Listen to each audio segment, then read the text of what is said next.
folks, you're here to learn how to fix the nail pop. That's the sheetrock screw that is backed out from the wall and is pushing on the sheetrock and making a bulge. I bet you've seen them in your house or maybe a friend's house. So let's attack it and see if we can correct it. Okay, look here at the wall. You see we have a couple of nail pops here, doing a little bit of a pop there and a pop here.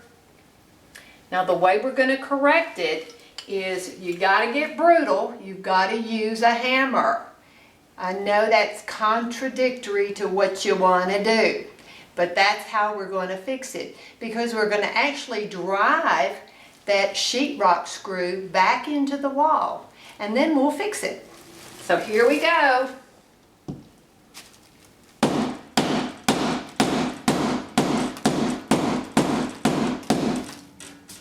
Okay. It's knocking all my paint off, so now I have an indentation, but I clearly have that screw back into the wall, so it's not going to protrude and push on the paint that's there and make a protrusion. So next step, I'm going to take my spackling, and I really like this pink stuff. That's for us girls. So we're going to take this little spackle, and the reason I like it is that when this dries, it's going to turn white. So that's my signal to go to the next step. So generously apply it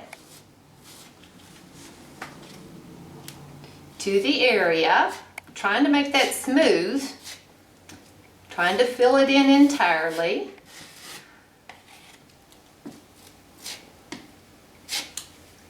I want it to be completely smoothed over.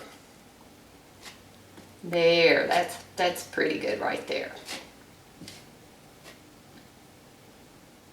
Okay, now I can tell by the amount of depression I have there that it's going to take 2 coats. So remember, generously apply with your spackle. I like the pink stuff. When it turns white, it's dry. And what I'll do is, when it is dry, I'm going to come back in and do a sand. So this is your first step. Now we're ready for second step in our nail pop fix.